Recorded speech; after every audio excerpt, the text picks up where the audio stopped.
ഇന്ന് കുറച്ച് ഇറച്ചിപ്പുട്ട് ഉണ്ടാക്കിയാലോ? ഇവിടെ ബാംഗ്ലൂർ നല്ല തണുപ്പാണ്. ഈ ഒരു സമയത്ത് നല്ല ചൂട് ഇറച്ചിപ്പുട്ട് കഴിക്കാൻ നല്ല രസമായിരിക്കും കേട്ടോ.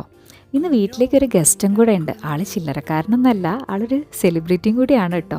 നമ്മുടെ ഫിസിക്കൽ ഡിസബിലിറ്റി വേൾഡ് കപ്പിൽ ബെസ്റ്റ് ബൗളർ അവാർഡൊക്കെ നേടിയിട്ടുള്ള നമ്മുടെ അനീഷാണ് കേട്ടോ. അനീഷിനെ ഞെട്ടിപ്പോവും. സാധാരണ ഞാൻ അവനെ ഇങ്ങനെ പൊക്കിയടിക്കാറൊന്നുമില്ല. കഴിഞ്ഞ ദിവസം അവൻ ഇവിടെ വന്ന സമയത്ത് ഏട്ടൻ ഇവിടെ ഉണ്ടായിരുന്നില്ല.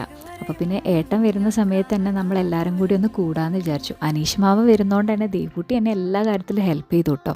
അപ്പോൾ ഭയങ്കര കാര്യമാണ് അനീഷിനെ. പിന്നെ ഞങ്ങൾ ഫുഡൊക്കെ ഉണ്ടാക്കി കുറേ നേരം ഒരുപാട് സമയം നമ്മൾ ഒരുമിച്ച് സ്പെൻഡ് ചെയ്തു കേട്ടോ. പിന്നെ ശരിക്കും പറയുകയാണെങ്കിൽ നമ്മൾ എന്തെങ്കിലും വെച്ചുണ്ടാക്കി കൊടുക്കുന്ന സമയത്ത് നമ്മളോട് അത് നന്നായി എന്ന് പറയുന്നത് വളരെ ചുരുക്കം ആൾക്കാരായിരിക്കും അല്ലേ. എനിക്ക് ഭയങ്കര ഇഷ്ടമാണ് ഞാൻ എന്തെങ്കിലും ഉണ്ടാക്കി കൊടുത്തു കഴിഞ്ഞാൽ നന്നായി എന്ന് പറയുന്നത്. അങ്ങനെ നമ്മളോട് പറയുന്ന ഒരാളാണ് കേട്ടോ അനീഷ്.